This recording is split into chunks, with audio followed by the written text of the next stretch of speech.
Gold, trusted gold buyers. మీరు తాకట్టు పెట్టిన బంగారాన్ని విడిపించి ఈ రోజు ఉన్న మార్కెట్ ధరకు కొనబడును.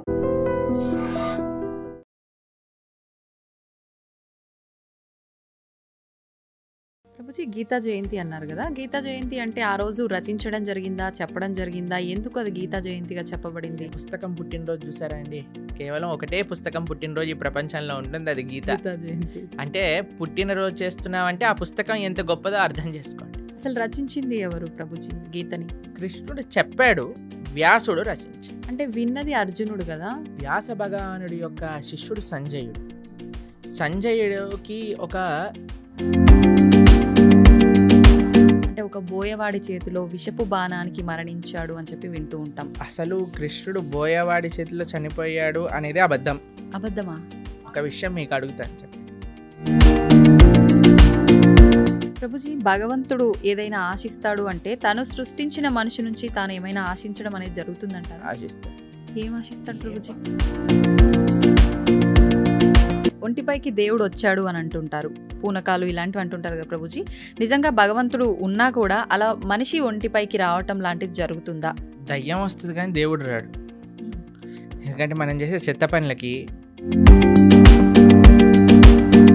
అపవిత్రమైన ఆలోచనలకి భగవంతుడు ఎందుకు రావాలనుకుంటాడండి అసలు మానవుడి దగ్గరకి?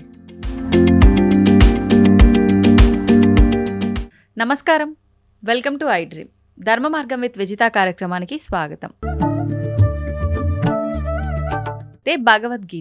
భగవద్గీతను మించిన ఒక గొప్ప గ్రంథం అనేది లేదు. భగవద్గీతని గనక మనం పాటిస్తే, ఆచరిస్తే, చదివిన దాన్ని గనక మనం కరెక్ట్గా ఆచరిస్తే మన నిత్య జీవితంలో చాలా మార్పులు వస్తాయి.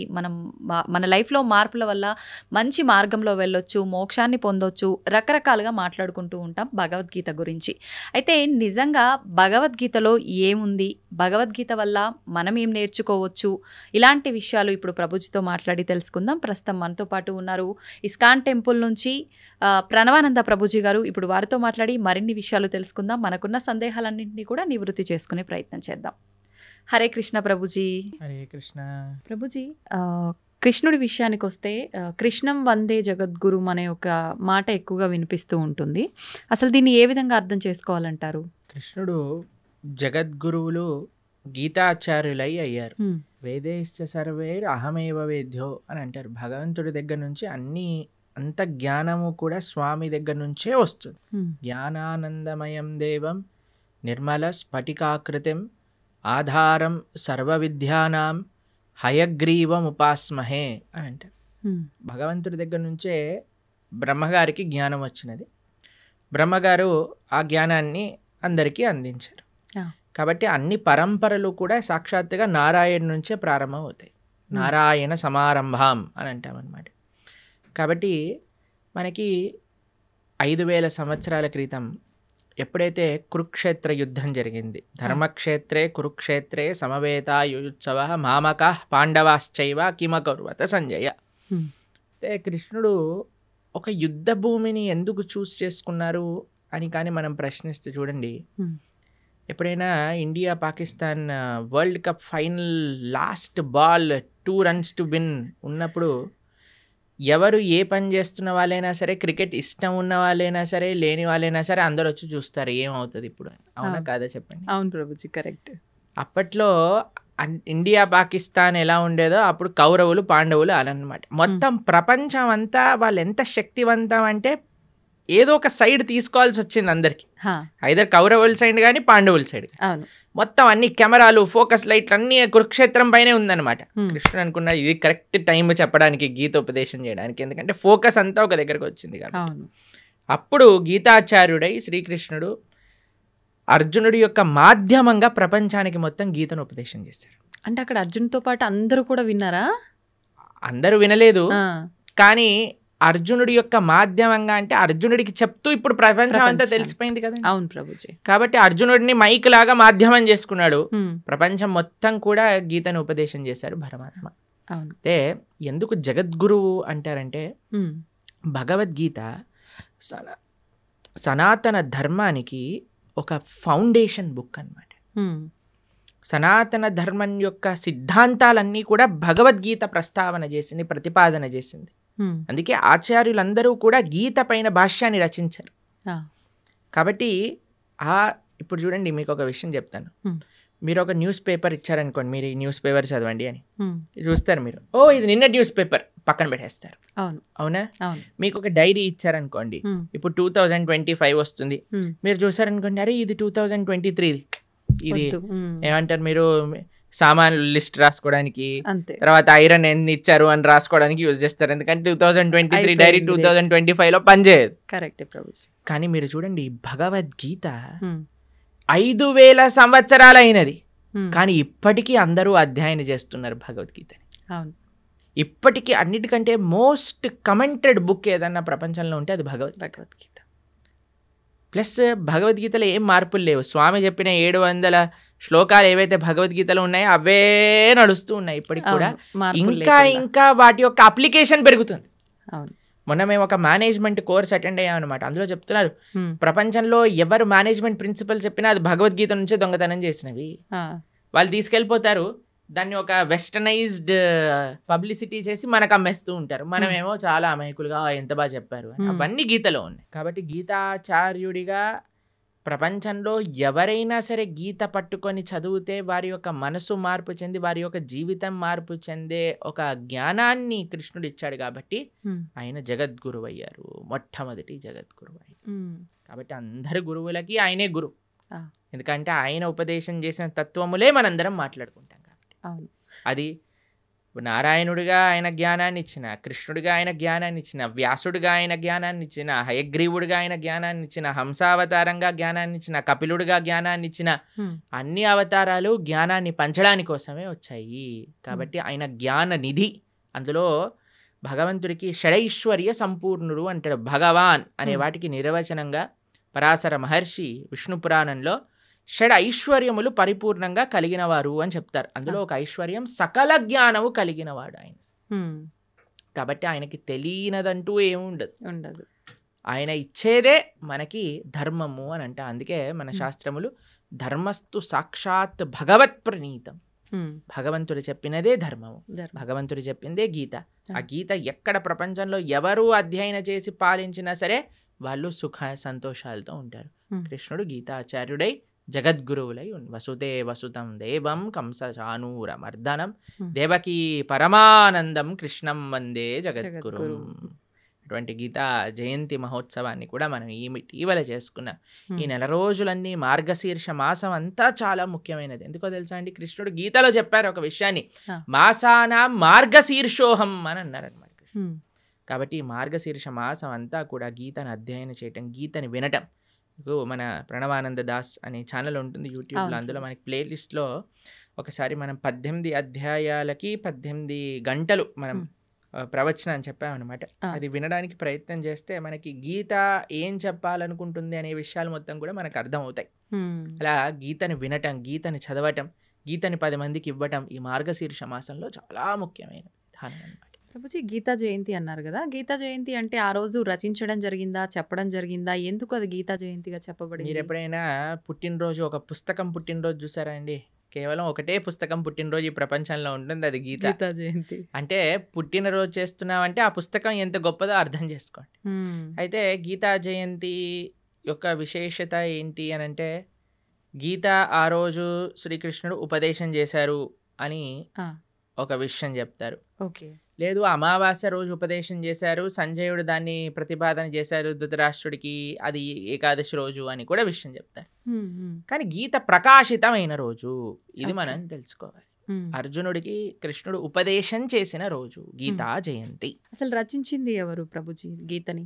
కృష్ణుడు చెప్పాడు, వ్యాసుడు రచించాడు. అంటే విన్నది అర్జునుడు కదా, మళ్ళీ అంటే వ్యాస భగవానుడికి ఇప్పుడు వ్యాస భగవానుడి యొక్క శిష్యుడు సంజయుడు. సంజయుడికి ఒక వరం ఇస్తాడనమాట వేదవ్యాసుడు. నువ్వు ఎక్కడున్న విషయమైనా సరే నీకు కనిపిస్తుంది, నీకు అది అర్థమవుతుంది అని. ఎందుకంటే ధృతరాష్ట్రుడికి చెప్పాలి, మామక పాండవైశ్చైవ కిమ కుర్వత సంజయ్, ఏం చేస్తున్నారు వాళ్ళు అని సంజయుడిని అడిగారు. సంజయుడు ఆ దివ్య దృష్టితో చూశాడు, కృష్ణుడు అర్జునుడికి చెప్పిన విషయాలన్నీ కూడా సంజయుడు ధారణ చేసి ధృతరాష్ట్రుడికి చెప్పాడు. సంజయుడు మాధ్యమంగా వేదవ్యాసుడికి తెలిసి వేదవ్యాసుడు కూడా రచించాడు. కాబట్టి మహాభారతము వేదవ్యాస లిఖితం. అందులో కృష్ణుడు ఉపదేశం చేసిన భగవద్గీత మధ్యలో పొందపరుచుంది అనమాట. కాబట్టి భగవద్గీత అటు శృతి ఇటు స్మృతి, అపౌరుషేయము లిఖించబడినది. రెండు కూడా విశేషమైన లక్షణం భగవద్గీతకి. అయితే ఇప్పుడు మనందరం చూస్తున్నది తెలుగులో మనకు కనిపిస్తుంది గీత అని అంటే. ముందుగా రచించింది సంస్కృతంలోనేనా ప్రభుజీ?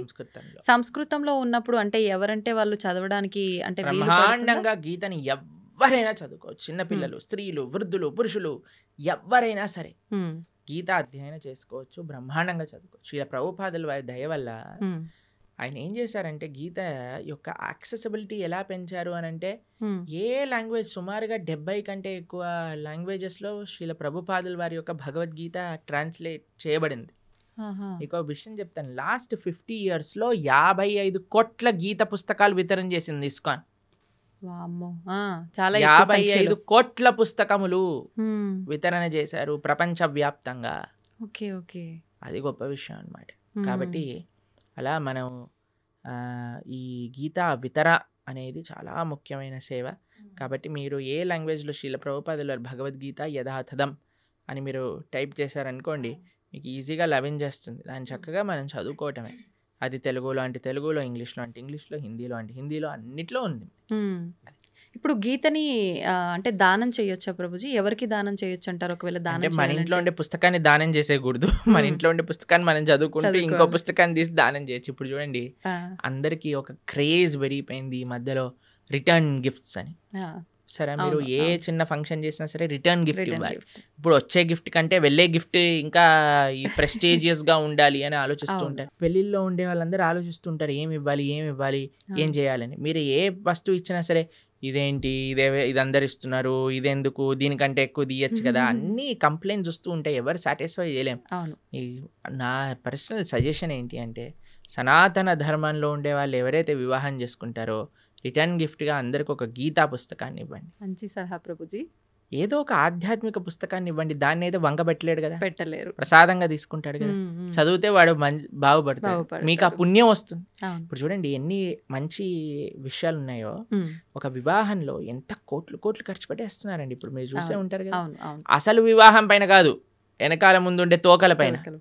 అసలు వివాహం 10 నిమిషాలు అయిపోవాలి, మిగతావన్నీ రోజులు చేసేస్తున్నారు. సరే చేసుకొని ఇవ్వండి, కానీ కనీసం పెళ్లి రోజే ఇదైనా చేయండి. కనీసం సనాతన ధర్మ ప్రచారం అవుతుంది, మీకు పుణ్యం వస్తుంది, తీసుకున్న వాడికి ఒక ఆపర్చునిటీ దొరుకుతుంది గీతను చదువుకోవడానికి. కాబట్టి ఎంతమంది అయితే వివాహాలు చేసుకుంటున్నారో మీరు, కానీ ఈ వీడియో మీ దగ్గరకు వస్తే మీకు కృష్ణుడు ఒక అవకాశాన్ని ఇస్తున్నారు గీత పంచడానికి అని అనుకోండి. మాకు ఎంతో మంది తెలుసండి, చాలా మంది పెద్ద పెద్ద ఆఫీస్ ఫంక్షన్స్ జరిగినప్పుడు, ఏదైనా జరిగినప్పుడు, మొన్నే మేము ఆదిలాబాద్లో ఉన్నప్పుడు ఒక ఆయన 108 భగవద్గీత పుస్తకాలు తీసుకెళ్ళి వాళ్ళ ఇంట్లో జరిగే ఉత్సవంలో అందరికి ఇవ్వాలి అని తీసుకెళ్ళారనమాట. కాబట్టి తప్పకుండా మీకు కానీ గీత పుస్తకాలు కావాలి అని అంటే ఇస్కాన్ ఆదిలాబాద్కి మీరు కాంటాక్ట్ చేయండి. మీకు ఎన్ని వేలు కావాలంటే అన్ని 1000 పుస్తకాలు మేము పంపిస్తాం. చక్కగా మీరు రిటర్న్ గిఫ్ట్ రూపంలో గీత పుస్తకాన్ని ఇవ్వండి. అప్పుడు మీరు అడగచ్చు, వాళ్ళు చదవరండి, చాలా మంది ఇంట్లో ఉంటే చాలండి. మీకు ఒక స్టోరీ చెప్తాను. ఒకళ్ళకి మేము గీత ఇచ్చామన్నమాట. వాళ్ళు అన్నారు మా ఇంట్లో చదవరండి పుస్తకాలు అన్నారు. మీ పిల్లలైనా మీరు చదవకపోతే మీ పిల్లవాడు ఏం చదువుతాడండి, వాడికి అసలు ఇంట్రెస్ట్ లేదండి అని. సరే అయ్యా మీ ఇంట్లో పెట్టుకో, ఎవడైనా వచ్చినప్పుడు చదువుతాడు వాడు అని అన్నాను. సరే అని వాళ్ళ ఇంట్లో పెట్టుకున్నారనమాట. పెట్టుకుంటే వాళ్ళ ఇంట్లోకి హైదరాబాద్లో ఉంటారు వాళ్ళు. అయితే వాళ్ళ ఇంట్లో ట్రీట్మెంట్ కోసం అని వాళ్ళ చుట్టాలు ఎవరో 3 రోజుల కోసం వచ్చారట హైదరాబాద్లో ఉండడానికి. అయితే 3 రోజులకి పాటు ట్రీట్మెంట్, హాస్పిటల్కి వెళ్ళి ఇంటికి రావటం అలా జరుగుతుంది. వాళ్ళు అనుకున్నారట సాయంత్రం పూట ఏం చేయాలి అని. వాళ్ళకి పుస్తకం షెల్ఫ్లో గీత కనిపించింది. అయితే మేము చెప్పాము ఎవరో ఒకరు చదువుతారు, మీరు ఉంచుకోండి ఇంట్లో అని అన్నాను. అంతే. వాళ్ళు తీసుకున్నారు, వాళ్ళు చదివారు, వాళ్ళకి చాలా నచ్చింది ఆ పుస్తకం. వాళ్ళ ఇంటికి తీసుకెళ్ళిపోయారు. వాళ్ళు ఉండేది ఎక్కడో మహబూబ్ నగర్ ప్రాంతంలోనే ఎక్కడో. వాళ్ళు గీత చదివి వాళ్ళు భక్తులు అయిపోయారు. మేము ఒక కార్యక్రమానికి వెళ్ళినప్పుడు వాళ్ళు మాకు ఈ విషయం చెప్పారు, ప్రభుజీ మీరు ఒకళ్ళ గీత ఇస్తే వాళ్ళ ఇంట్లో ఉన్న గీత మేము చదివితే మేము భక్తులం అయిపోయాం. పోనీలేండి, ఎవరికొకరికి ఉపయోగపడింది ఎవరికో మీరన్నట్టుగా. ఒకరికి ఇప్పుడు బాంబు పెట్టారనుకోండి ఎక్కడో ఒక చోట పేలుతుంది పేలుతుంది. కదండి. అవును. అలానే గీత కూడా అంతే, మ్మ్. మన దగ్గర ఉండాలంతే. మీరు చదవకపోతే మీ పిల్లలు, ఏ పిల్లలు చదవకపోతే ఎవరికో మనవాళ్ళు మనవరాళ్ళు ఎవరో ఒకరు చదువుతారు. మ్మ్. గీత ఉన్న దగ్గర తరించకపోవటము అంటూ ప్రశ్నే లేదు. మ్మ్. గీత ముట్టుకున్నవాడు, చూసినవాడు, దర్శించుకున్నవాడు, ఒక పేజ్ చదివినవాడు, ఒక అక్షరం చదివినవాడు అందరూ తరిస్తారు, దాంట్లో ఎటువంటి డౌటే లేదు. మ్మ్. ఏ లాంగ్వేజ్ లో ఉన్నది చదివినా కూడా మనకు ఏ correct లాంగ్వేజ్ గా- లో ఉన్న గీతా మహాత్యం చెప్తుంది. గీత ఎక్కడైతే ఉంటే అది సాక్షాత్తుగా ప్రయాగ క్షేత్రంతో సమానము. మ్మ్.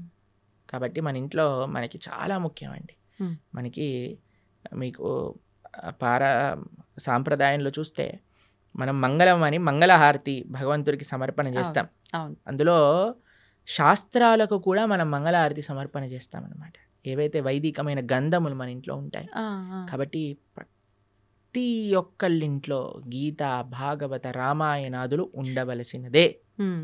మీరు అనుకోకండి మా ఇంట్లో ఎవరు చదవరు, తెచ్చి పెట్టండి, ఎవరో ఒకరు చదువుతారు. పూజ రూమ్ లో పెట్టి ఉంచొచ్చా ప్రభుజీ? పూజ రూమ్లో పెట్టేసి మంచిగా వాటికి అన్ని క్లాత్ కట్టేసేసి లోపల పెట్టేసి దండలేసేసి పుష్పాలు, పూలు, పసుపు చదవాలన్నా సరే ఆ మూట తీయటం కూడా పలకన్నా సరే వద్దులే బాబు అన్నట్టుగా ఉండకూడదు. ఉండదు. యాక్సెసిబుల్ గా ఉండాలి ఎవరైనా చదువుకోవాలన్నప్పుడు. అవును, అవును. కాబట్టి పూజ చేసేయమనండి అంటే మ్మ్. ఇప్పుడు అందరూ మొన్న గీతా జయంతి రోజు ప్రవచనం చెప్తున్నాం అనమాట. ఆ, అన్న మీ అందరికీ ఇప్పుడు భగవద్గీత ఆరాధన ఎలా చేయాలో చెప్తాను, అందరు ఫస్ట్ ఆచమనం చేయండి అనగానే అందరు పుస్తకాలు తీసుకొని రాసుకుంటున్నారు అనమాట. ఫస్ట్ ఆచమనం చేయాలి, దాని తర్వాత మీ కుడి చేత్తో గీత తీసుకోండి, కుడి చేత్తో గీత తీసుకో, ఎడం చేత్తో పట్టుకోండి, దాన్ని ఓపెన్ చేయండి, చదవటం ప్రారంభించండి, ఇదే ఆరాధన అంటే ఓ ఇదేనా ఆరాధన, మేము ఇంకేదైనా చెప్తారే అనుకున్నాం ప్రభుజీ గారు, అవును. ఏం పుష్పాలు తేవాలి, ఏం అభిషేకాలు చేయాలి అని. కాబట్టి అంటే భగవంతుడి ఫోటోకు ఆరాధన చేసినట్టు చేయాలనుకున్నారు. ఒక్కొక్క విధానం ఒక్కొక్క వస్తువుకి ఒక్కొక్క రకంగా ఆరాధన చేస్తాం. ఆ. గ్రంథాలకి ఆరాధన ఎలా చేస్తాము అని అంటే అధ్యయనం చేయటమే ఆరాధన, మ్మ్. అది చదవటమే ఆరాధన. ఓకే. కాబట్టి ఏదో మనం ఆరతులు తిప్పేసామా అది ఇది కాదండి. మెయిన్ మనం మ్మ్. చదవాలి పుస్తకాన్ని, మ్మ్. గీతను, భాగవతాన్ని, వీటన్నిటిని అధ్యయనం చేయటమే ముఖ్యం. ఇప్పుడు చదవాలన్నప్పుడు చాలా మందికి మాంసాహారం తినే అలవాటు ఉంటుంది కదా ప్రభుజీ. మాంసాహారం తిన్న తర్వాత చదవాలనుకుంటే చదవచ్చా? ఫస్ట్ మాంసాహారం మానేయండి అందరూ. మేము అదే మానలేము అనుకుంటే తప్పదు. అలా అలా ఎందుకు అనుకుంటారు మానలేము అని? ఆ. మనం జీవహింస చేయటం మానలేము అని అంటే ఎలా అండి చెప్పండి. ఇప్పుడు టెర్రరిస్ట్ అన్నాడు అనుకోండి, నేను జనాల్ని చంపటం మానలేను అని అంటారా? అప్పుడు మీరేమంటారా? పర్వాలేదు నాన్న, నువ్వు నీకు అనిపించట్లేదు కదా చంపేసే అని అంటామా మనం? అనలేము. చెప్పండి, అంటారా మీరు? అనలేము లేదండి ప్రభుజీ. మాకు చంపాలనే ప్రాణం ఉంది అంటే కంటిన్యూ అంటామా? అనం. కాను కదా. కాబట్టి మనం ఫస్ట్ నాన్ వెజిటేరియన్ ఆపేసేయండి, ఆ. ధార్మికంగా ఉండండి. మ్మ్. లేదండి మేము ఎంత చెప్పినా మేము మారము అన్న వాళ్ళు పర్వాలేదు, గీత చదవటం ప్రారంభం చేయండి, ఆ గీత యొక్క అనుగ్రహం చేత మానేస్తాం. ఓకే. కాబట్టి మీకు ఒక విషయం చెప్తాను, ఎందుకు మానేయమంటున్నాం అంటే మ్మ్. ఇప్పుడు గీత చదివినప్పుడు అది వంటికి ఎక్కాలి కూడా కదండి. అవును. ఇప్పుడు డాక్టర్ గారి దగ్గరికి వెళ్తారు మీరు, మ్మ్. డాక్టర్ గారి దగ్గరికి వెళ్ళినప్పుడు డాక్టర్ ఏం చేస్తారు, మీకు ఈ మెడిసిన్ వేసుకోండి అని ఇస్తారు. ఆ. దాంతోపాటు ఇవి తినకూడదు అని ఒక లిస్ట్ ఇస్తారు మరి. అవును ప్రభుజీ. డాక్టర్ ఏమంటాడంటే మ్మ్. ఇవి తినటం ఆపేస్తేనే నీకు ఈ మెడిసిన్ పనిచేస్తుంది. అవునా కదా అవును, చెప్పండి. అవును. ఇప్పుడు మీరు నాకు అడిగారు అనుకోండి, ప్రభుజీ మెడిసిన్ మెయినా ఇవి ఆపేయటం మెయినా అని నేను మిమ్మల్ని అడిగాడు అనుకోండి, మీరు ఏం చెప్తారండి? మెడిసిన్ మెయిన్ అని చెప్తా నేను. మెడిసినే మెయినా, మ్మ్. ఆపటం మెయిన్ కాదు కదా. కాదు, దాని బదులు ఇంకో ఫుడ్ తినొచ్చు, కానీ మెడిసిన్ ఆపితే అది తగ్గదు కదా ప్రభుజీ. ఆహా, ఆ. నేను అడిగే ప్రశ్న ఏంటి అంటే మ్మ్. ఇప్పుడు ఈ మెడిసిన్ మెయిన్ అనుకున్నాం అనుకోండి, ఆ. ఈ మెడిసిన్ వేసుకుంటూ డాక్టర్ తినద్దు అన్న విషయాలు కూడా తింటూ ఉన్నాం అనుకోండి, మనకి మెడిసిన్ శరీరం పైన పనిచేస్తుందా? పని చేయదు. రెండు మెయినే కదా. అవును. ఎంత మెడిసిన్ మెయినో మ్మ్. అంతే పథ్యం కూడా మెయిన్. మెయిన్. అవును, అవునా కదా. అవును. అలానే ఎంత మనం గీత చదవటం ముఖ్యమో మ్మ్. అంతగా ఏవైతే గీత వద్దు అని అంటుందో వాటిని దూరంగా పెట్టడం కూడా ముఖ్యమే. ఓకే. మనం ఎప్పుడైతే మాంసాహారం, మద్యం, మాదక ద్రవ్యాలు, జూదం ఇవ్వ ఆపటం వల్ల ఏమవుతుంది అంటే మెడిసిన్ ఏదైతే మనం తీసుకుంటున్నా, గీత అధ్యయనం చేస్తున్నామో, జపం చేస్తున్నామో, పూజ చేస్తున్నామో, ఆరాధన చేస్తున్నామో అది మనకి వంటికి ఎక్కుతుంది. ఓకే. మనకి ఏంటి తత్వము అని అర్థం అవుతుంది, లేకపోతే అర్థం కాదు. ఎందుకంటే ఈ డీపర్ స్పిరిచువల్ సైన్సెస్ అర్థం చేసుకోవాలంటే మనం సత్వగుణంలోకి రావాలి. సత్వగుణం అంటే ఎటువంటి జీవహింస, ప్రాణిహింస, స్వయం హింస. ఇప్పుడు చూడండి, మాంసాహారం తినడం అంటే వేరే వాడిని హింసించడం. మాదక ద్రవ్యాలు, సిగరెట్, మందు. ఇప్పుడు చూడండి, ఈ శాస్త్రం వరకు చెప్పాల్సిన అవసరం లేదండి. సిగరెట్ డబ్బా పైనే చూపిస్తుంది స్మోకింగ్ కాజెస్ క్యాన్సర్. మీరు సినిమాలలో ఒక చిన్న మందు బాటిల్ చూపించాడంటే పక్కన smoking and drinking is dangerous to health అని అంటారు. అవును ప్రభుజీ. ఒకటి, మీరు వేరే వాళ్ళనైనా హింసిస్తున్నారు, మీ శరీరాన్ని మీరు స్వయంగానే హింస పెట్టుకుంటున్నారు. ఎక్కడైతే హింస ఉన్నదో అక్కడ ధర్మం ఉండలేదు. మొన్న మేము ఒక విషయంలో చెప్తున్నాం అనమాట. హిందూ అంటే అర్థమే హింసకి ఎంతో దూరంగా ఉండేవాడే హిందువు. అది హిందూ యొక్క అర్థం. కాబట్టి మాంసాహారం తిని గీత చదవచ్చా అని అంటే ఫస్ట్ మాంసాహారం మంజేయండి. ఇప్పుడు ధనుర్మాసం వస్తుంది, తర్వాత కొత్త సంవత్సరం వస్తుంది. ఒక సంకల్పం తీసుకోండి. ఎవరైనా అంటారండి మేము తినకపోతే చచ్చిపోతామని? అలాంటి వాళ్ళు ఎవరైనా ఉంటారా? లేదు కదా. అది ఏమి, నేను ఇప్పుడు ఊపిరి పీల్చుకుపోతే చచ్చిపోతాను అని అంటే ఓకే పర్వాలేదయ్యా, ఊపిరి పీల్చుకో అని చెప్తా. నీళ్ళు తాగకపోతే చచ్చిపోతాము, సరే పర్వాలేదు, అది కూడా ఒప్పుకుంటా. నేను వేరే ప్రాణిని చంపి తినకపోతే చచ్చిపోతాను అనేవాడు ఉంటాడా అండి ఎవరైనా? లేరు కదా. కాబట్టి అది నీ ప్రాణం పైకి రావట్లేదు, కాబట్టి వేరే వాళ్ళ ప్రాణం తీయకు. కాబట్టి మనం ఒక సంకల్పం తీసుకుందాం, మంచిగా ధార్మికంగా ఉండడానికి ప్రయత్నం చేద్దాం. ఎందుకు మీకు ఈ విషయాలు చెప్తున్నానంటే, ఒకళ్ళు ఇటీవల మాకు చెప్పారు, ఒక కంపెనీలో పనిచేసే 250 మంది ఎంప్లాయీస్ మన వీడియోస్ వల్ల మాంసాహారాన్ని మానేసిన వాళ్ళు ఉన్నారు. కాబట్టి అందుకేసమే మనం మళ్ళీ చెప్తున్నాం, ఎందుకంటే జనాలకి పాపం తెలియదు. ఇప్పుడు ఉండే ప్రవచనకర్తలు కూడా ఎలా తయారయ్యారంటే, ఏం తిన్నా పర్వాలేదు, మీరేం చేసినా పర్వాలేదు, అన్నీ వీటికి వాటికి సంబంధం లేదు, అది ఇది అంటున్నారు. కానీ అలాంటి వాళ్ళు ఉన్నప్పుడు మనకి ధర్మం ఏంటో తెలిసినప్పుడు మనం కరెక్ట్గా చెప్పాలి కదా, అది మన కర్తవ్యం కదండి. కాబట్టి అందుకోసం చెప్తున్నాం. కాబట్టి మంచిగా ధార్మికంగా ఉండండి, మంచి భగవంతుడి యొక్క కృప పొందే విధంగా ఉండాలి. కాబట్టి గీత చదవండి. గీత చదివిన విషయాలు ఎప్పుడైతే మనం అర్థం చేసుకుంటామో అప్పుడు మన చెడలవాట్లన్నీ కూడా ఒకదాని తర్వాత ఒకటి పోతాయి, దాంట్లో ఎటువంటి సందేహం లేదు. ప్రభుజీ, ఇప్పుడు ఆహార నియమాలు అయితే పాటించాలి ఆధ్యాత్మికంగా మనం ఉన్నప్పుడు, మన ధర్మ ప్రకారంగా శాస్త్రంలో ఏం చెప్పబడిందో అని అన్నారు. అయితే ఆహార నియమాలు పాటించడం వరకు ఓకే, కానీ ఆహారం కూడా తినకుండా, అంటే ఉపవాసం తినకుండా పూజలు చేయమని అలా ఉందా మన ధర్మంలో అంటే ఏం చెప్తారు? మీకు విషయం తెలుసా, ఇప్పుడు పెద్ద థియరీ నడుస్తుంది, మీరు ఇంటర్నెట్లో చూడండి ఈ విషయం గురించి.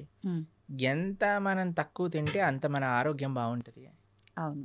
మీకు ఒక సైంటిస్ట్, అవార్డ్ విన్నింగ్ సైంటిస్ట్ ప్రతిపాదన చేసింది, 15 రోజులకు ఒకసారి కానీ ఉపవాసం ఉంటే క్యాన్సర్ని మొత్తం క్యాన్సర్ సెల్స్ని తినేస్తుంది బాడీ అని, ఫుల్ బాడీ డీటాక్స్ అయిపోతుంది అని. 15 రోజులకు ఒకసారి వచ్చేది ఏకాదశి. మనం ఏకాదశి ఉపవాసం ఉండండి రా అంటే దేవుడు అలా ఉండమన్నాడా, ఇది చేయమన్నాడా అని అంటారు. కానీ వెస్టర్న్ సైంటిస్ట్ వచ్చి do this fasting and you will be, cancer cells will be gone అనగానే ఓ వా అని అంటారు మన వాళ్ళు. అది మన దగ్గర ఉండే ఒక మూర్ఖత్వం అంటారు చూడండి, అమాయకత్వము, అజ్ఞానము అని అనొచ్చు మనం.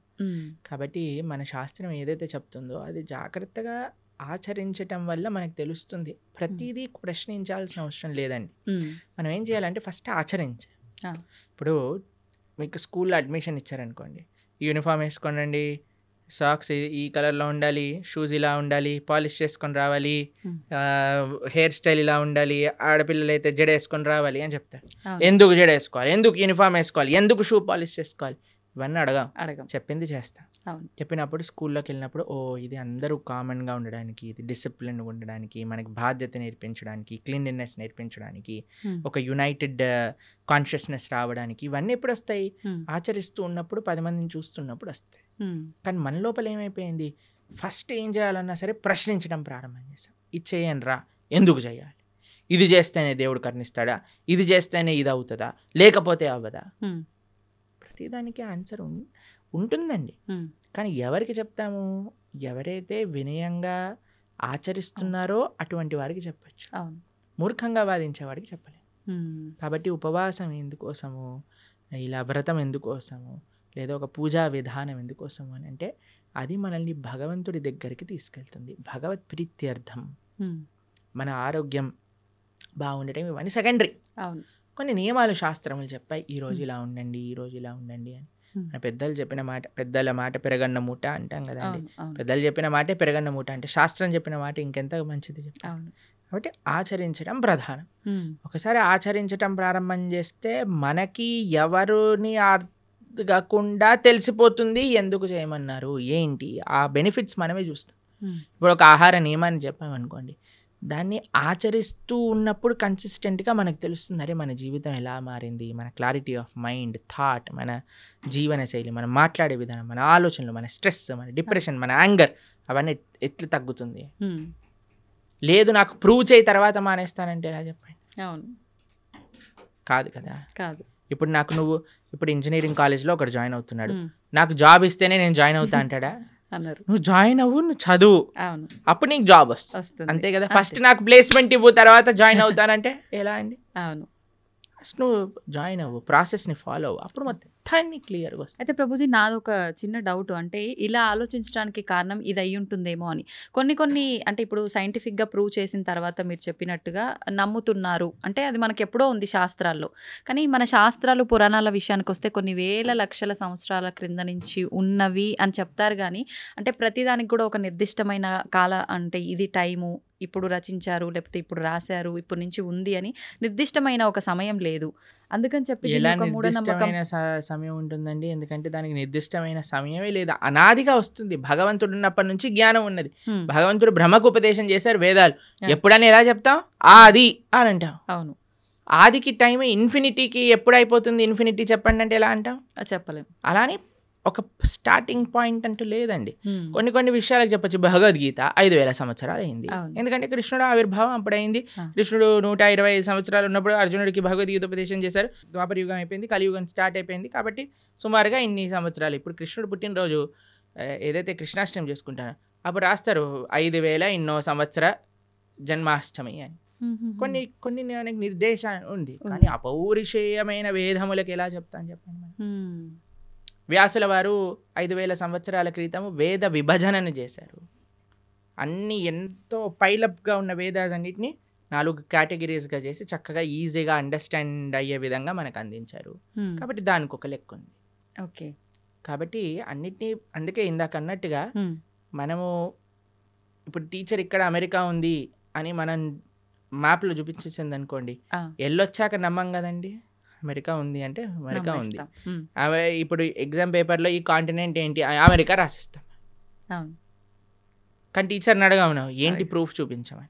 కాబట్టి శాస్త్రాన్ని మనం యథాతథంగా ఫస్ట్ మనం కొద్దిగా నమ్మకాన్ని ఇన్వెస్ట్ చేసినప్పుడు ఆ నమ్మకం బట్టి మనకి ఆ శాస్త్రం అనేది ప్రస్ఫుటితం అవుతుంది, మన మనసులో గోచరం అవుతుంది, మనకి విషయాలు తెలుస్తూ ఉంటాయి. దానికి భాగవతోత్తముల యొక్క సాంగత్యం, సద్వైష్ణవ ఆచార్యుల యొక్క సాంగత్యం, గురువుల యొక్క సాంగత్యం, పరంపరాగతమైన గురు పరంపర యొక్క సాంగత్యం ఎప్పుడైతే దొరుకుతుందో అప్పుడు మన మిగతా విషయాలన్నీ కూడా మనకు తెలుస్తాయి. ప్రభుజీ, గీతని ఉపనిషత్తు అని అంటుంటారు. ఎందుకని ఉపనిషత్తు అంటారు? ఉపనిషత్తులో ఉండే జ్ఞానం అంతా కూడా గీతలో ఉన్నది.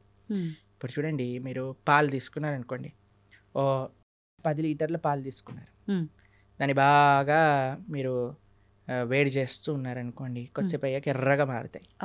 దాని తర్వాత ఇంకా చాలా కండెన్స్ అయిపోతుంది, దాన్ని రబడీ అంటారు. తెలుసా? మీరు రబడీ తిన్నారా ఎప్పుడైనా? రబడీ చాలా కండెన్స్ అయిపోయింది అనుకోండి, ఖోవా అయిపోతుంది. ఖోవాతో బిల్లలు చేశారనుకోండి, చాలా అద్భుతంగా ఉంటుంది. ఖోవా బిల్లలు తిన్నారా? తిన్నాను. చూడండి, ఇంత పాలు కండెన్స్ అయ్యి రబడీ కండెన్స్ అయితే ఖోవా బిల్లలు అయ్యాను అనుకోండి, ఎంత స్వీట్గా ఉంటుంది.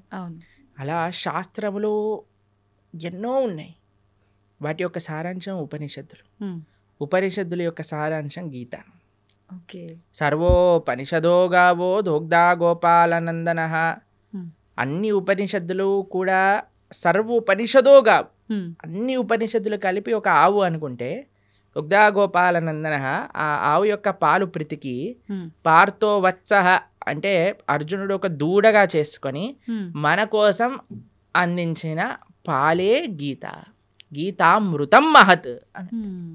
అటువంటి గీతామృతం ఏదైతే భగవద్గీత ఉందో అది అన్ని ఉపనిషత్తుల యొక్క సారాంశమే, కాబట్టి అది ఉపనిషత్, గీతోపనిషద్ అని మనం అంటాం. ప్రభుజీ, ఇప్పుడు విష్ణువు అవతారాల్లోకెల్లా, అన్ని అవతారాల్లోకెల్లా కృష్ణుడి ఒక్క అవతారానికి మాత్రమే అంటే ఒక బోయవాడి చేతిలో విషపు బాణానికి మరణించాడు అని చెప్పి వింటూ ఉంటాం. ఎందుకని ఇలా డిసైడ్ చేయబడింది అంటారు? ఎలా సాధ్యపడింది అలా? అసలు కృష్ణుడు బోయవాడి చేతిలో చనిపోయాడు అనేది అబద్ధం.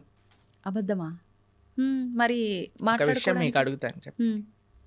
చిన్నపిల్లవాడు 6 రోజులు 8 రోజులు అంత వయసున్న పిల్లవాడికి పూతన అని ఒక పెద్ద రాక్షసి వచ్చింది. ఒకసారి మీరు వినే ఉంటారు కృష్ణుడి యొక్క కథలో. విన్నారా పూతన రాక్షసి? 21 మైళ్ళు ఉండేది ఆ రాక్షసి. ఎంత పిల్లవాడు 6 రోజులు.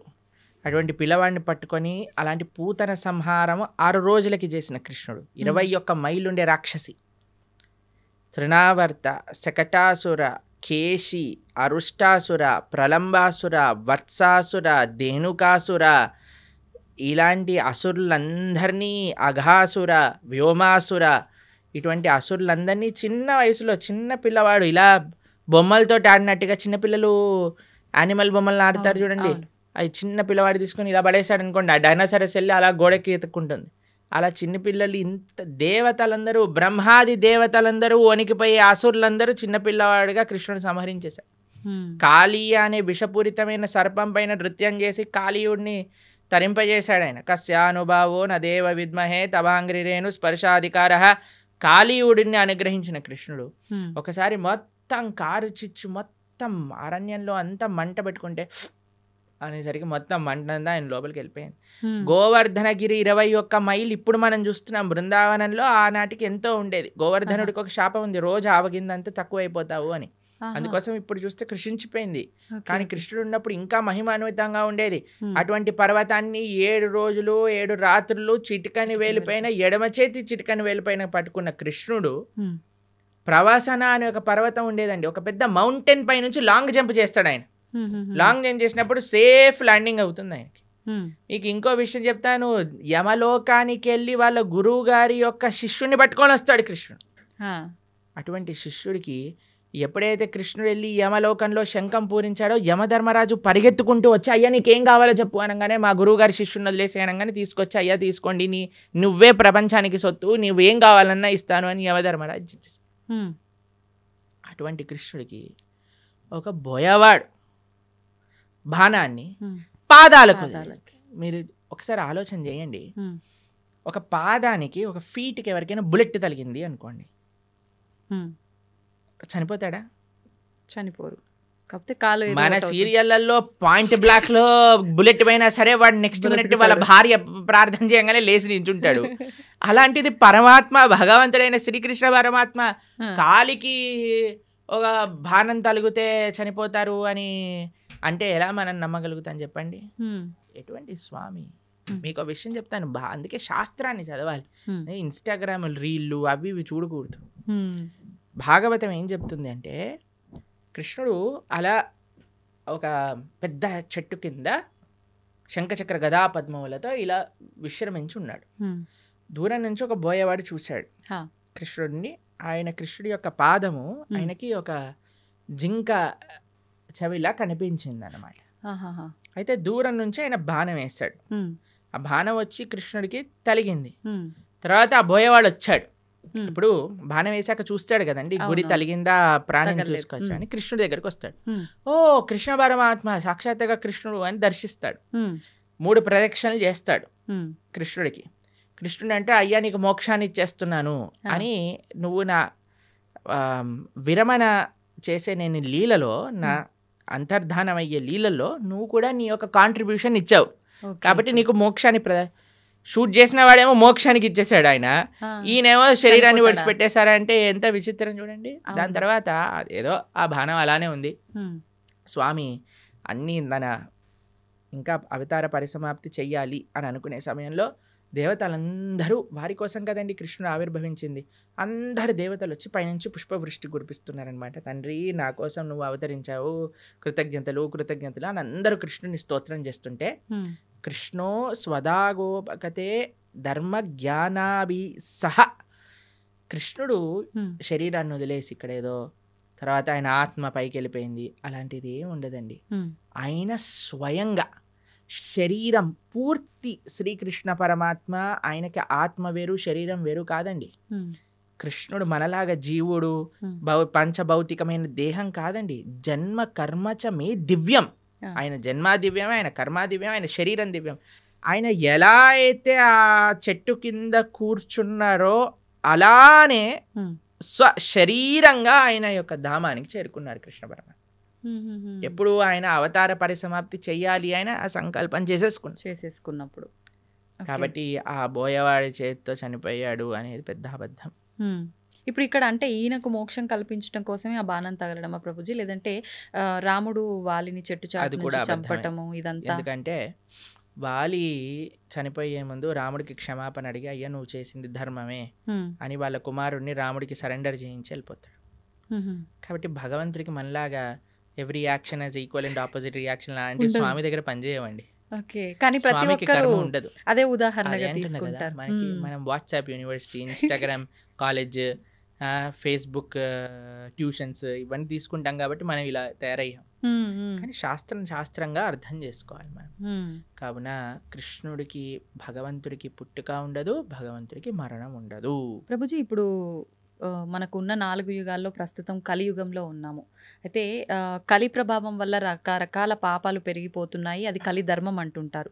మరి ఈ కలియుగంలో మన అంటే తప్పు ఒప్పులని మన కర్మలని తప్పించుకునే శక్తి మనకు ఉందంటారా?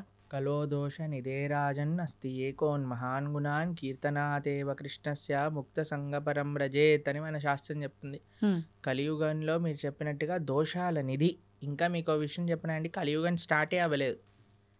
ఇది ఇంకా కలి యుగ సంధి కాలము అని అంటారు. మొట్టమొదటి 5,000 సంవత్సరములు, 5,000 సంవత్సరములు, 6,000 సంవత్సరాలు అలా చేంజ్ అన్నమాట. బ్రిడ్జ్ టైం ఇది. అంటే ద్వాపర యుగానికి కలియుగానికి బ్రిడ్జింగ్ టైం ఇది, మార్గం అనుకోవాలా?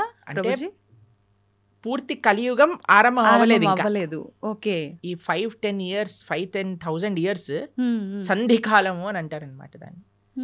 కాబట్టి ఇంకా కలియుగం ప్రారంభం అవ్వకముందే కలియుగం ఇలా అన్యాయం ఘోరం అంటున్నారు. ఇంకా కలియుగం ప్రారంభమయ్యాక ఇలా ఉంటుంది చెప్పండి, ఇంకా ఘోరాలు ఎక్కువ. అప్పుడైతే ఇంకా మీరు భక్తి చేయాలన్నా ధర్మం చేయాలన్నా మీకు ఎవడు ఐ డ్రీమ్స్ టీవీలో కృష్ణుడి గురించి మాట్లాడేవాడు ఉండడు. మొత్తం ఎంటర్టైన్మెంటే ఉంటుంది.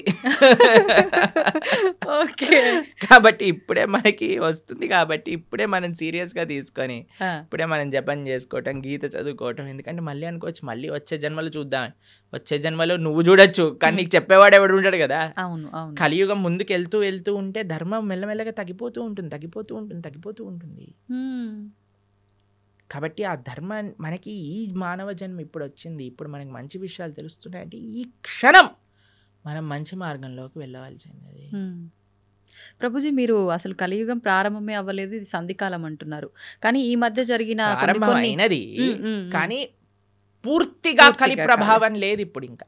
ఓకే, కానీ చాలా మంది అసలు కలియుగం యుగాంతమే జరగబోతోంది అని చెప్పి ఇప్పుడు వచ్చిన భూకంపాలు ఈ ప్రళయాలను చూసి అంటున్నారు. టైం ఉంది, ఇప్పుడే లేదు, ఇంకా చాలా టైం ఉంది. ఇంకా 4 లక్షల పైన సంవత్సరాలు ఉంది కలియుగం అయిపోయేసరికి.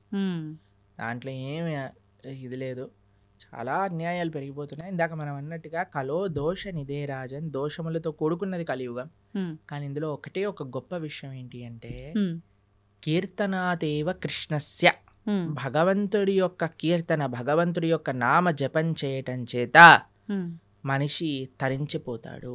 మిగతా యుగములలో తరించడం చాలా కష్టం, కలియుగంలో చాలా సులభం తరించడం. కేవలం భగవంతుడి యొక్క నామం హరే కృష్ణ కృష్ణ కృష్ణ హరే హరే, హరే రామ రామ రామ హరే హరే ఇతి షోడశాక్షరనామ్నాం కలికల్మషనాశనం నాతరపరతరోపాయ సర్వవేదేషు దృశ్యతి. హరిర్నామ హరిర్నామేవ కేవలం నాస్తైవ గతిరన్యదా. ఇది శాస్త్రం చెప్పింది. ఈ కలియుగంలో తరించడానికి ఇంకొక మార్గం లేదు, హరినామమే మనకి శరణు. యదాప్నోతి తదాప్నోతి కలౌ సంకీర్త కేశవం అని అంట. మిగతా యుగములలో చేసే దాన తప కర్మ క్రియలు అన్నిటి యొక్క ఫలితము కూడా కలియుగంలో కేవలం భగవన్నామం జపం చేయటం చేత వచ్చేస్తాయి. యదాప్నోతి తదాప్నోతి కలౌ సంకీర్త కేశవం. ఆ కృష్ణుడి యొక్క నామస్మరణ అన్నిటికంటే గొప్పది. కాబట్టి ఎన్ని రకాల ఆపదలు మనకున్నాయన్నా, ఎన్ని రకాల డిస్ట్రాక్షన్స్ ఉన్నాయన్నా, ఎవరైతే భగవన్నామాన్ని పట్టుకుంటాడో వాడికి ఎటువంటి తిరుగు లేనే లేదు. ప్రభుజీ, భగవంతుడు ఏదైనా ఆశిస్తాడు అంటే తను సృష్టించిన మనిషి నుంచి తాను ఏమైనా ఆశించడం అనేది జరుగుతుందంటారా? ఆశిస్తాడు. ఏం ఆశిస్తాడు? ఏ వస్తువుని ఆశించడు, మనసుని ఆశిస్తాడు. భగవంతుడికి ఏమీ అవసరం లేదు. భగవాన్ ఆయన అంటారు, ఏది భగవంతుడికి అవసరం లేదు, మనస్సు భగవంతుడికి అవసరం. ఈ ప్రపంచంలో ఉండే వాళ్ళకి ఏంటి, మన డబ్బులు అవసరం, మన అందం అవసరం, మన పలుకుబడి అవసరం, మన వస్తువులు అవసరం, మన ఇల్లు అవసరం. కానీ ఎవరినైనా మీరు అన్నారనుకోండి, మేము ఇప్పటి నుంచి మీరు ఇంట్లోకి వెళ్ళి చెప్పారనుకోండి, మేము వంట చేయను, జాబ్కి వెళ్ళను, ఏమీ చేయను, కానీ 24 గంటలు మీ గురించే ఆలోచిస్తూ ఉంటాను, నిన్నే ప్రేమిస్తూ ఉంటాను అని అంటే ఏమంటారు మీ ఇంట్లో వాళ్ళు? చాలా బ్రహ్మాండం అమ్మా అంటారా? అనరు. ఏమంటారు? పిచ్చి పట్టింది దీనికేదో అయింది అంటారా? మీరు భగవంతుడి దగ్గరికి వెళ్ళాలని అనుకోండి, అయ్యా నేను నీకేం పూజ పునస్కారం ఏం చేయలేను తండ్రి, కానీ 24 గంటలు నిన్ను మనసులో స్మరించగలుగుతా అంటే భగవంతుడు ఏమంటాడు? నువ్వే నాకు కావాలి అంటాడు. ఎందుకంటే ఈ ప్రపంచంలో ఉండే వాళ్ళందరికీ వస్తువులు అవసరం, భగవంతుడికి మనస్సు అవసరం. మనం ఏం చేస్తున్నా, ఆ మనస్సు కూడా ఈ ప్రపంచంలో ఉండే వాళ్ళకి ఇస్తున్నాం. కాబట్టి మనము ఈ ప్రపంచంలో ఉండేటప్పుడు మన బాధ్యతలు నిర్వర్తిస్తూ మన మనసుని భగవంతుడికి ఇవ్వాలి. అట్లా అని చెప్పి భగవంతుడికి నాకు ఏది వద్దని చెప్పి ముందు కూర్చొని ధ్యానం చేస్తే బ్రతకలేం కదా ప్రభుజీ, అన్ని కావాలి. అలా బ్రతకమని చెప్పాడా కృష్ణుడు? భగవద్గీతలో అర్జునుడు అదే అన్నాడు, నేను వెళ్ళిపోతాను, సన్యాసం తీసుకుంటాను. కృష్ణుడు అన్నాడు, మా మనుస్మర యుద్ధచ, నన్ను గుర్తుపెట్టుకుంటూ యుద్ధం చేయాలి నీ కర్తవ్యము అని అన్నాడు. కాబట్టి మనం మన బాధ్యతలను నిర్వర్తిస్తూ భగవంతుణ్ణి గుర్తుపెట్టుకోవాలి, భగవంతుని స్మరిస్తూ చెయ్యాలి. ఇది తత్వం. మనం నిత్యం ఎన్నో రకాల మాటలు మాట్లాడుతుంటాం, ఉదయం లేచిన దగ్గర నుంచి పడుకునే వరకు. ఈ మాట్లాడే మాటలు సత్యమే పలకాలి, అబద్ధాలు ఆడకూడదు అని చెప్పి అంటుంటారు. కానీ చాలామంది అబద్ధాలు ఆడుతూ ఉంటారు. అయితే భగవంతుడికే తప్పలేదు అబద్ధాలు ఆడటం, మానవ మాత్రం మనకెంత, కురుక్షేత్ర యుద్ధంలో శ్రీకృష్ణుడు అంతటి వాడే అబద్ధాలు చెప్పాడు అని చెప్పి కొంతమంది అంటుంటే విన్నాను. నిజంగా కృష్ణుడు అబద్ధం ఆడాడా? అబద్ధం ఆడటానికి వీళ్ళు ఒక సాకుగా అది తీసుకుంటున్నారా అంటే ఏం చెప్పారు? అబద్ధం అంటే నిర్వచనం ఏంటో తెలుసా అండి? భగవంతుడు ఏదైతే చెప్పాడో దానికి విరుద్ధంగా చెప్పటమే అబద్ధం చెప్పటము అని అర్థం. ఓకే, భగవంతుడు ఏదైనా మాట్లాడాడు అంటే అది అబద్ధం అవ్వదు. ఆయన సత్యం, ఆయన స్వరూపమే సత్యం. అవును, భగవంతుడి కంటే పెద్ద సత్యం ఇంకొకటి లేదు. ఆ సత్యం అబద్ధం ఆడినా సత్యమే అవుతుంది. కాబట్టి భగవంతుడు ధర్మస్తు సాక్షాత్ భగవత్ ప్రణీతం. భగవంతుడు ఏం చెప్తాడో అది ధర్మం అవుతుంది. భగవంతుడు మనకి అపరెంట్గా అబద్ధం ఆడాడు అనన్నా సరే ధర్మ సంరక్షణ కోసము, లోక పరిపాలన కోసము అంటాడు. కానీ మనలాగా మన స్వార్థం కోసం మన తప్పులు పక్కన పెట్టుకోవడానికి అనరండి. ఒక వ్యక్తి ఎందుకు అబద్ధం ఆడతాడు? వాడు చేసిన తప్పుని ఇది చేసుకోవడానికి, కప్పిపుచ్చుకోవడానికి. కానీ భగవంతుడు అలా చేయలేదండి. భగవంతుడు ఏదన్నా చేశాడు అని అంటే దాని వెనకాల ఎంతో రీజన్ ఉంటుంది. అంతేగాని నేను కూడా భగవంతుడు ఆడాను కదా అని నేను కూడా చేశాను అనుకోండి, పులిని చూసి నక్క వాత పెట్టుకున్నట్టు అవుతుంది. కాబట్టి మన వాళ్ళకి అన్ని చెడు పనులను సమర్థించుకోవడానికి భగవంతుడి పైన బాణాలు వేసేవాళ్ళు ఫస్ట్ అసలు భగవత్ తత్వం అంటే ఏంటో అర్థం చేసుకోవాలి. ఇప్పుడు చూడండి, మీరు ఒక సిగ్నల్ దగ్గర నించున్నారనుకోండి, మీ దగ్గర సిగ్నల్ దగ్గర ఉన్నారు, మీకు రెడ్ లైట్ పడింది, ఆగారు. ఒక సీఎం చీఫ్ మినిస్టర్ కాన్వాయ్ పోతుంది, ఆయన జుమ్ జుమ్ జుమ్ జుమ్ అని కార్లు వెళ్ళిపోతాయి. హే వాడెందుకు వెళ్తున్నాడు, నేను కూడా వెళ్తానని మీరు కూడా వెళ్ళారనుకోండి, మిమ్మల్ని తీసి బొక్కలు పడేస్తారు. అంతే కదండి. కాబట్టి ఒక్కొక్కళ్ళకి ఒక్కొక్క పద్ధతి ఉంటుంది, ఒక్కొక్కళ్ళకి ఒక్కొక్క నియమం ఉంటుంది. ఆ నియమాన్ని ఆచరించడంలో గొప్పగా ఉంటుంది. కానీ పక్కన వాడి నియమాన్ని వాడెందుకు ఆచరించట్లేదు? ఇప్పుడు చూడండి, మీరు చాలా ఆశ్చర్యం ఏంటంటే గుళ్ళల్లో లైన్లలో నించుంటారు జనాలు. ఎప్పుడైనా విఐపీలు కానీ ఎవరైనా కొందరు ఫాస్ట్గా వెళ్ళిపోయారనుకోండి, వాళ్ళని చూసి వీళ్ళందరూ ఒకటే, వాళ్ళు ఎందుకు వెళ్ళిపోతున్నారు, వాళ్ళు తొందరగా అయిపోతుంది, మాకు అవ్వట్లేదని గోలబెట్టేస్తుంటారు.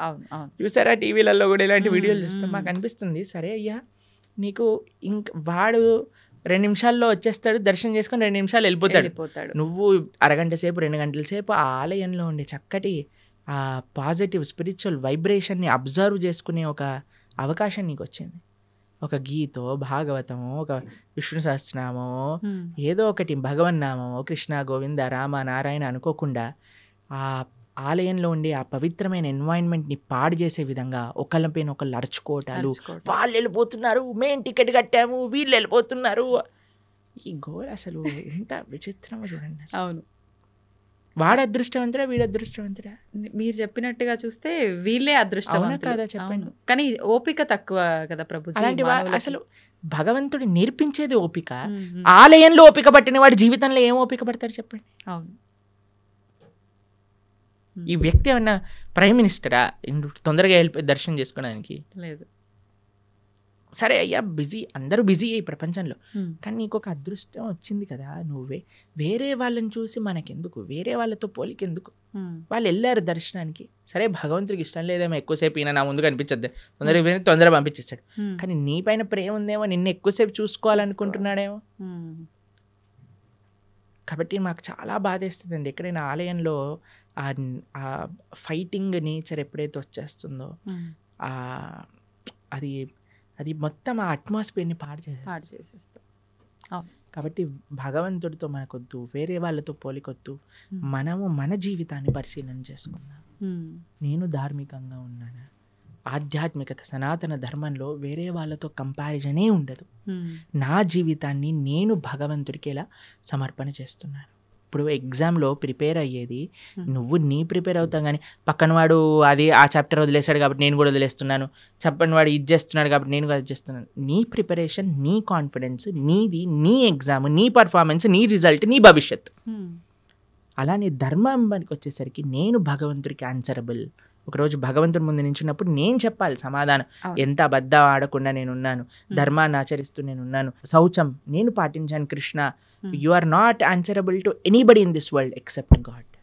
ఇది గుర్తుపెట్టుకున్నాం అనుకోండి, వేరే వాళ్ళని మనం ఏమనం, ప్రశాంతంగా మన జీవితాన్ని చక్కగా మన మంచి భక్తి మార్గంలో ఉండగలుగుతాం. అవును, నిజంగా ప్రతి ఒక్కరూ అంటే ఇంత జ్ఞానంతో ఆలోచిస్తే తప్ప ఆ వెయిట్ చేస్తున్నాము అనేది భగవంతుడు నిజంగా మీరు చెప్పినట్టు ఎక్కువసేపు నన్ను అలా భగవంతుడు ఉంచాలనుకున్నాడేమో, నాతో అలా పలికించాలనుకున్నాడేమో నామస్మరణ అనే ఆలోచన చేస్తే గనక కదండి మనకి నచ్చే వాళ్ళని అంటే హే ఎల్లకెళ్ళకెళ్ళ కొంచెం కూర్చో అంటాం కూర్చోమంటాం. కదా. అవును. అలానే భగవంతుడి దగ్గర కూడా కదండి, భావన అండి, మనసులో ఏదైనా భావన ప్రధానం. Hmm. భావన మంచిగా ఉన్న వాడికి జీవితం అంతా బాగా కనిపిస్తుంది. Hmm. ఆ భావన లేనివాడు జీవితంలో ఎక్కడ చూసినా సరే వాడు తప్పునే ఎత్తుకుతాడు. అవును.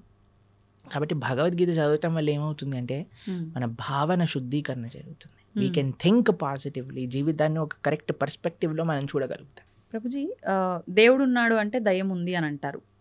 నిజంగా దయ్యాలు ఉన్నాయా? ఒంటిపైకి దేవుడు వచ్చాడు అని అంటుంటారు, పూనకాలు ఇలాంటివి అంటుంటారు కదా ప్రభుజీ. నిజంగా భగవంతుడు ఉన్నా కూడా అలా మనిషి ఒంటిపైకి రావటం లాంటిది జరుగుతుందా? దయ్యం నిజంగా దేవుడు ఉన్నాడు కాబట్టి దయ్యం కూడా ఉంది నమ్మాలా, లేదంటే ఇది మూఢనమ్మకమా? దయ్యం వస్తుంది కానీ దేవుడు రాడు. Hmm. ఎందుకంటే మనం చేసే చెత్త పనులకి, మన శరీరంలో ఉండే ఆ అపవిత్రమైన ఆలోచనలకి Hmm. భగవంతుడు ఎందుకు రావాలనుకుంటాడండి అసలు మానవుడి దగ్గరకి? Hmm. అంటే మన ఆచరణ గొప్పదా, మన మాట గొప్పదా, Hmm. మన సాధన గొప్పదా? మన దగ్గరికి ఎందుకు రావాలనుకుంటాడు చెప్పండి పరమాత్మ? హా.